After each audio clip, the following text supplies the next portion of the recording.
Cameroon Bantou, Africa Bantou, through the world Bantou. Salut les amis, welcome Bantou Media Sport Group ou Bantou Media Group Sport. Ibili Mikiai, ça veut dire quoi? À connaître pas, à demander. Si tu ne connais pas, tu demandes. Et pour connaître, il faut demander.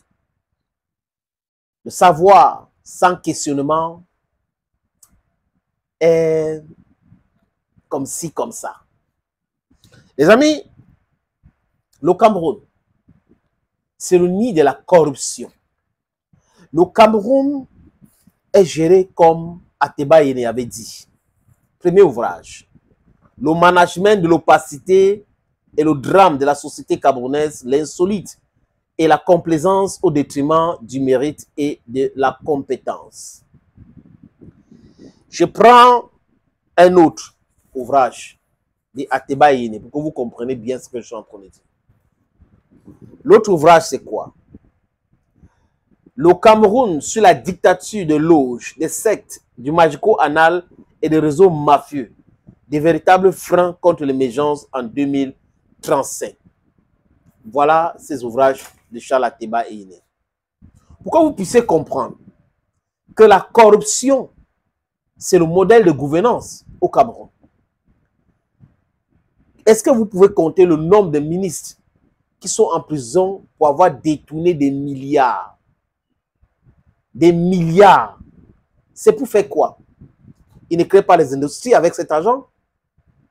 Pas de plus-value, rien. Mais ils stockent ça, parfois dans les banques, parfois dans leur sous-sol. Donc voilà des gens qui sont allés à l'école, qui devraient savoir que pour qu'une économie tourne, il faut que l'argent aussi circule. Donc ils bloquent l'argent. Ils bloquent l'argent. Et la France doit imprimer encore. Ils bloquent l'argent. Parce qu'ils veulent s'occuper des filles minces et autres. Les gens qui disent qu'ils sont des patriotes, quand il s'agit de faire des discours pompeux à la télévision, mais qui passent leur temps à retarder des projets, mais qui recrutent d'autres personnes pour venir expliquer comment tout va bien alors que chacun voit que ça ne marche pas. L'ONIES de Bel Joseph Antoine, les amis, c'est une structure qui doit disparaître. Pour ceux qui me connaissent savent, je pense et je dis, et c'est cohérent parce que c'est sans intérêt. L'ONIES ne peut pas bien gérer les stades à la place de collectivités locales. Je parle des mairies. Les stades au Cameroun doivent être gérés par les mairies. Parce que ces stades-là appartiennent au peuple et non au gouvernement. Parce que le gouvernement, ce sont les salariés du peuple. Ils représentent l'État. Donc, celui qui a eu l'idée de nommer Bel Joseph Antoine, de créer l'ONIES, c'est une très mauvaise idée. Ça vient de Ferdinand Ngongo. Et quand ça vient de Ferdinand Ngongo, posons-nous la question. Les réels motifs de la création de l'ONIES, c'est quoi? Pourquoi M. Ngongo a créé l'ONIES? It's a simple but very important question to ask. L'ONIES a montré et démontré que c'est un truc qui n'est pas lieu d'être. La bureaucratie, la politique politicien, dans une structure qui gère les stades. On voit le film. Et le responsable de l'ONIES, le directeur de l'ONIES, parce que le grand patron, c'est le PCO Bel Joseph Antoine, qui est aussi un détestateur de Samuel Eto'o-Fils, et il prétend non, c'est l'Africa Foot, comme si ça allait bien avant. En 2011, les amis, en 2011, Charles Ateba Yene écrivait ceci, ou a écrit ce livre, en 2011, et on n'était même pas à côté de l'Africa Foot. Le mouvement sportif camerounais pris en otage par des braconniers, l'urgence de la mise en œuvre des réformes, une analyse historico-économique et politico-diplomatique du sport. Voilà ça. En 2010, il y a eu des états généraux de sport au Cameroun. Eto'o n'était pas président, il n'était même pas à côté. Donc ces braconniers continuent de détruire le football. Mais ce n'est pas de ça que je veux parler, les amis. Je veux parler de la construction de stades dans ce pays. La CAN que le Cameroun devrait organiser en 2019 avait été repoussée 2 fois. Glissement, glissement. Et c'était après 40 ans que Issa Hayatou, de regretter mémoire, a dit, mais c'est pas possible. Son pays, le Cameroun, a organisé la CAN seulement une fois. Lui, il est président de la CAF. Le Cameroun, quand même, doit organiser la CAN encore. Et le Cameroun, donc, a été octroyé le droit d'organiser la CAN.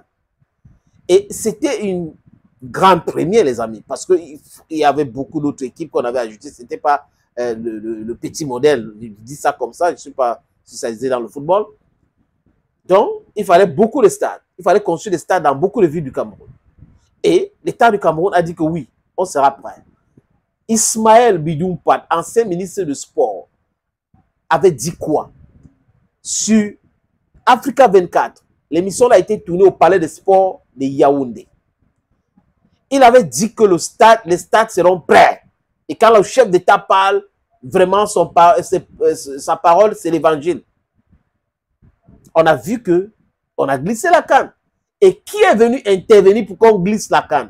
C'est Samuel Eto'o-Fils. C'est pour cette raison que beaucoup de personnes en veulent à Samuel Eto'o-Fils. Parce qu'en 2018, il devait avoir les élections. Et Paul Biya et ses amis ont vu que c'est difficile. Ça ne devait pas être possible d'organiser la CAN en 2019. Donc, il fallait convaincre la CAF qui voulait retirer l'organisation de la CAN au Cameroun. Amat Amat est arrivé au Cameroun et Eto'o a dit, je vais voter pour Paul Biya. Je crois c'est à partir de là que certaines personnes ont commencé à le détester. C'est leur droit. Mais je ne supporte pas les opinions politiques de Samuel Eto'o-Fils. Mais sa démarche au niveau de la gestion du football actuel, c'est une bonne démarche. Il faut une révolution, un révolutionnaire. Les amis, construction de stades, un gouffre à sous, les infrastructures de Garoua, à Douala, passant par Limbe. Un entrepreneur nous a dit que quand l'État te donne un marché, c'est pour t'enrichir. Donc, si l'État te donne un marché, le sac de ciment coûte 4 000, tu dois multiplier ça par 3. Ça doit être 12 000 par sac de ciment. On n'a eu aucun ministre dans ce pays bavardé. Ce monsieur est resté, personne n'a arrêté, personne n'a posé des questions parce que c'est le fonctionnement de détournement de fonds publics, de dégraissage des fonds des Camerounais. Et là, les amis, on parle d'Olembe. Pourquoi je parle d'Olembe? Parce que les déclarations de M. Ewane, ce sont des déclarations qui poussent à croire que la justice ne fait pas bien son travail.